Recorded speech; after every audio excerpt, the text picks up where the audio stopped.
animation's about to get even more peak, if that's even possible, because Dana Terrace and fellow writers from the Owl House are working with Glitch to make a brand new series called Knights of Guinevere. I'm so excited to talk about it. Hi there, my name is Tay, and I talk a lot, and I especially talk a lot about animation, and today I'm going to be talking about a brand new indie animation that's pilot is coming out September 19th, and that's the Knights of Guinevere. Now, we were already given our first teaser for this around like 7 months ago on Glitch's official YouTube channel, but now we've been given an official trailer, an official website, a majority of the voice cast, and a release date for the pilot itself. When I saw that Dana Terrace herself was going to be the co-creator of this show, I knew it was going to be peak, alongside other amazing Owl House writers John Bailey Owen and Zach Marcus. And if for some odd reason you don't know who Dana Terrace is, sit down, I'm about to tell you. You have probably heard of the show Owl House that was originally released on Disney that Dana created, but it was canceled. We all know why.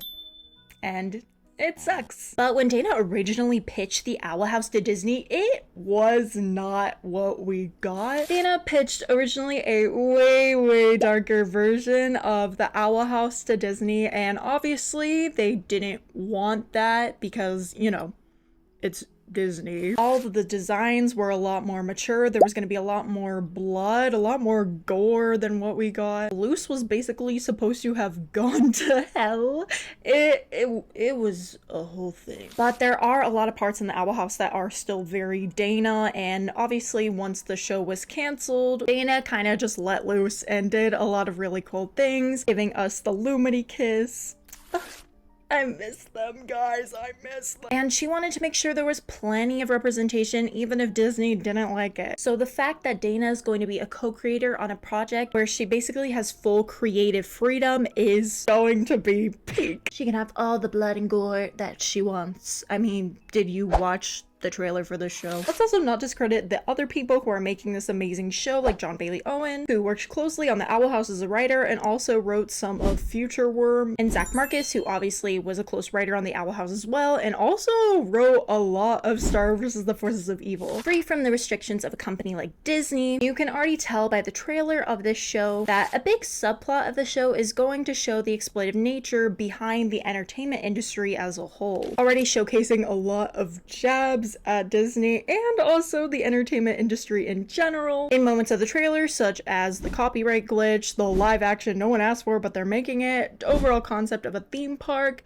and a lot more, but we'll get into that later. I wanted to discuss my thoughts on the trailer, my possible theories for the series as a whole. I'm gonna first go back to the original teaser that we were given before I dive into the trailer and the website. So in the description of the teaser, we were given the following information. Knights of Guinevere is an animated sci-fi psychological thriller and Glitch's first 2D animated show, which is super cool because we're really used to 3D designs by Glitch. And also, I don't know why I haven't mentioned this yet. If you don't know who Glitch Productions is, they have made a lot of amazing indie animated shows. But basically in this teaser, we see Guinevere, who looks like a beautiful little princess surrounded by woodland creatures, until we see her waking up and homegirl is not looking very good, to say the least. In the teaser, she kind of appears to be a cyborg, possibly. Some people kind of think she might be an android, but honestly, I think she's like half human, half robot, so she's probably a cyborg. We see blue blood all over the ground. Her literal intestines seem to be like flying around as she attempts to get up. We also see 2 other characters in the teaser that we now know the identities of, which are Frankie and Andy, who are going to be our main protagonists of the series that we see in the trailer and also in some cool storyboards found on the hidden website. They do seem like they're trying to help her and overall just figure out who she is and what exactly she is. Comparing this scene to the trailer, there was a bit in the trailer where we see this Guinevere being picked up out of a landfill and Frankie finding her, so maybe afterwards Frankie and Andy took her, try to investigate and research and further figure out how to help her, maybe get her working again. Who knows? I feel like all of the Guineveres might kind of be connected on some sort of like hive mind kind of thing. But anyway, looking at the trailer, it starts off similar to another indie animation I know and love, Lackadaisy. But I think what they were trying to do is kind of showcase when you would begin an older Disney movie, what would play after plopping that VHS or DVD into your console. And we also see the words copyright glitch at the bottom of the screen, and it kind of just seems like another jab at a certain mouse.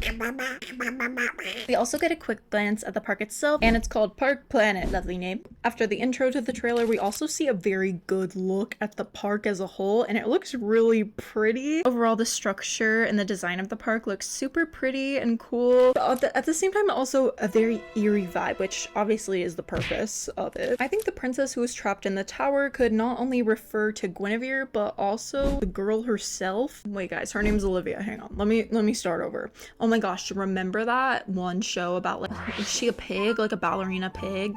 Oh my gosh, maybe that's what that's obviously what Dana named her after, come on guys. But in the beginning, it looks like Olivia is walking towards the bed, and this looks like it was in the past, and then in the next frame, it looks like it could be in the future, because we do know that there's going to be a young version and an old version of Olivia in the series based on the voice casting. And we even already got a peek at what she looks like, and it almost looks like in the second scene that Guinevere is the one who is controlling everything, and that Olivia is the one in the bed at this time. We see a machine literally taking care of her. We then see another image of Guinevere laying down, and it looks like she could be possibly like the first Guinevere ever based on Zero on her body. And we also see Olivia just like standing over her, like, ominously. We see this sparkle in Olivia's eyes as she looks at Guinevere, and then everything kind of begins to fade, and then we see this really cool animated shot of Guinevere. She kind of looks like she's falling, but she's very determined. And this scene looks so beautiful. It's so cool that Glitch is doing a 2D animated show, and it really just shows how talented all of their team is. This genuinely looks beautiful. Then it kind of flashes to what's probably the current day, where we see Park Planet very vandalized, looking very dystopian, as if it wasn't already. We see a shuttle come by, and we just see Guinevere kind of painted to be like the devil. A lot of people hate her. They're kind of saying like she makes dreams die. And this is kind of like how a lot of people feel about specific theme parks. People often criticize the mascot of things like this, and Guinevere essentially is the park's mascot, so they're kind of depicting her as a villain and an evil person when it's probably not her at all, and it's who created her and forced her to be a mascot. And another plug in the system, is that the phrase?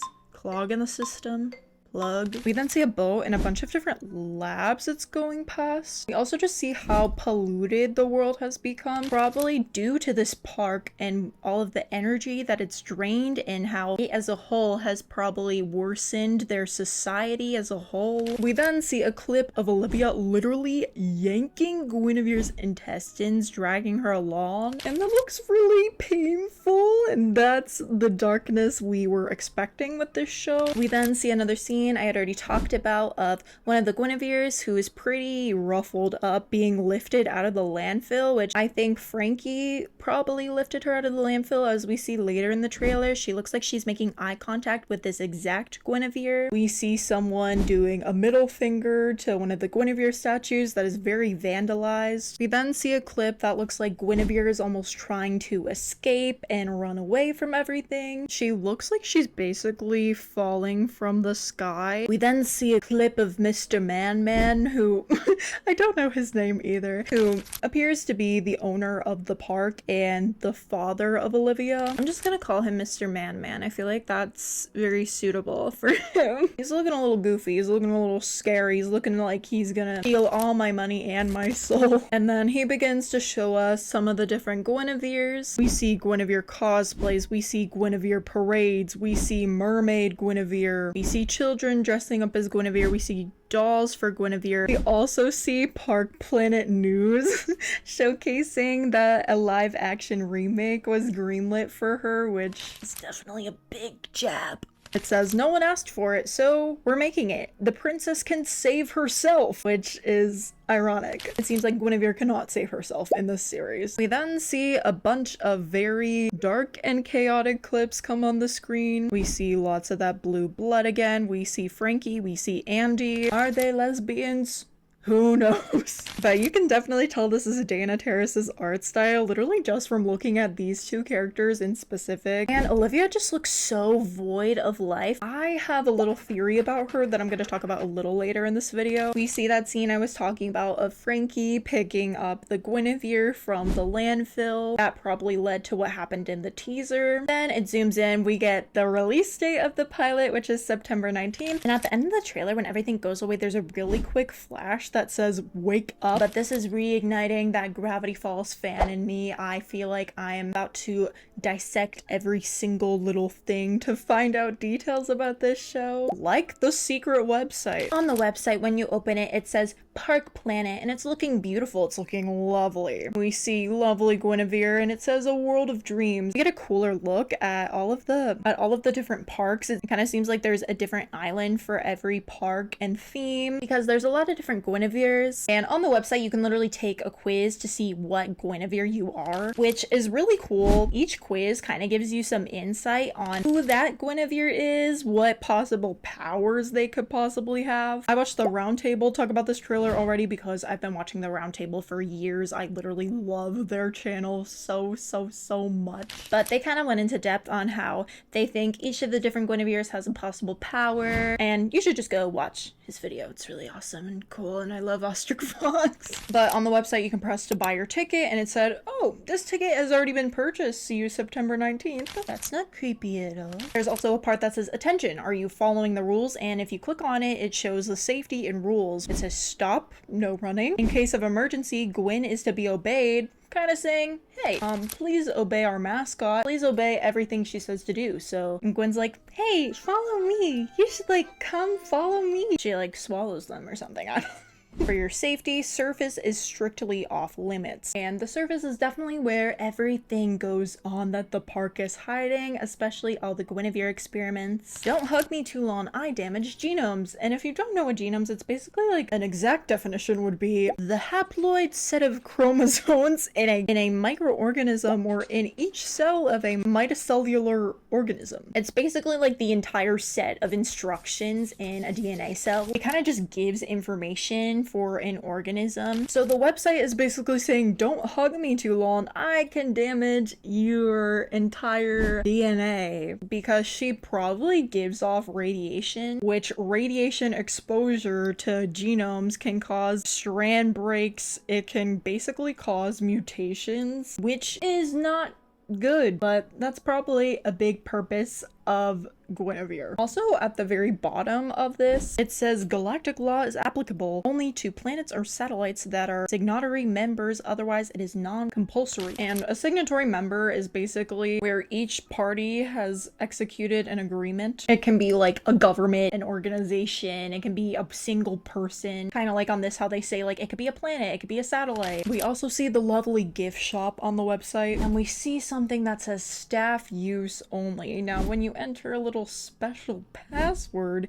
you see these really cool storyboards for Frankie and Andy that give us a little more insight on each of the characters. Andy's given major Reagan Ridley vibes, all I gotta say. You see that Andy writes in pain from non-stop laptop usage, that she has very closed off body language, that she needs a break. Where Frankie has very childlike flexibility, and she has very open body language. She has her chest up, she looks people in the eye, and she's very welcoming yet confrontational at the very same time. And I can already tell that I'm gonna adore these two. I'm gonna adore them. The park seems to be created in order to power the planet, their empire, or the parks. And by the parks, I mean the people with the last name Park. But it seems like Guinevere was almost made to watch over Olivia. We see in a lot of clips in the trailer, she's walking behind them, holding hands. And overall, the show seems like it's going to go from past to present pretty often, as we have a young version and an old version of Olivia. And Andy and Frankie definitely seem like they're in the present. We also see some posters in the trailer that ask about blue lung, if people have it or know any of the symptoms of it. And I assume assume radiation is one of the big things that fuels the Guineveres. If any of them do hug her, they kind of get this blue lung disease, like how she has those blue lungs, intestines, and blood that comes out of her. Okay, my overall theory is that I think that Mr. Manly Man created the park and all of the Guineveres almost on accident. And what I mean by that is he was making all of these Guineveres in order to try to heal his daughter Olivia. Maybe she was born with some sort of illness, or maybe she was literally born with blue lung, the disease we see talked about in all of the flyers. Maybe he was trying a bunch of experiments to try to figure out how to heal her without using too much radiation, as he used radiation in all of the Guinevere experiments. And from all the rules on the park website, one of them is don't hug Guinevere too long, it could damage your genomes, meaning it could damage your DNA. So he obviously wouldn't want to damage his daughter's DNA. Why not test it on a literal person and create a cyborg and test it on her many times? And just, we know blue blood can mean coming from wealth or privilege, in Guinevere's case being a princess and coming from royalty. So it kind of seems like Olivia was then introduced to this entire park as almost a gift for her, because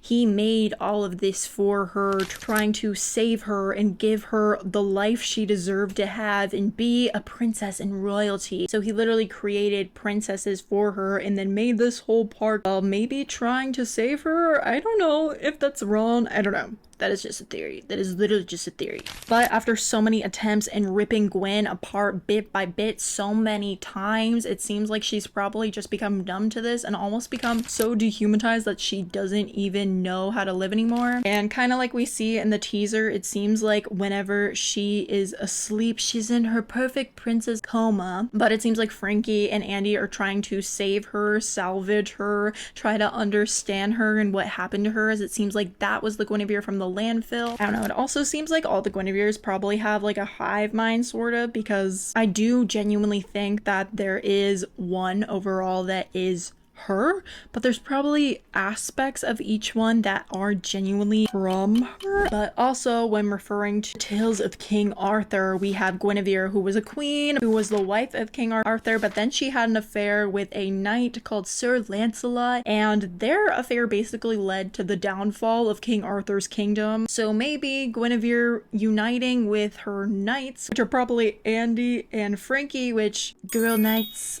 lesbian knights.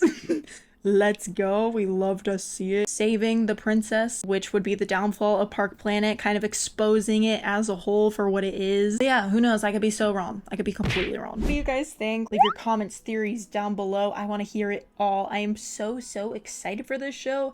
I will definitely be making another video talking about this. And the show actually releases its pilot on the 19th. I might even react to it if you guys want. If you want to see that, comment down below. But my name is Tay, and I talk a lot, and I'll be talking a lot more in my next video. Bye!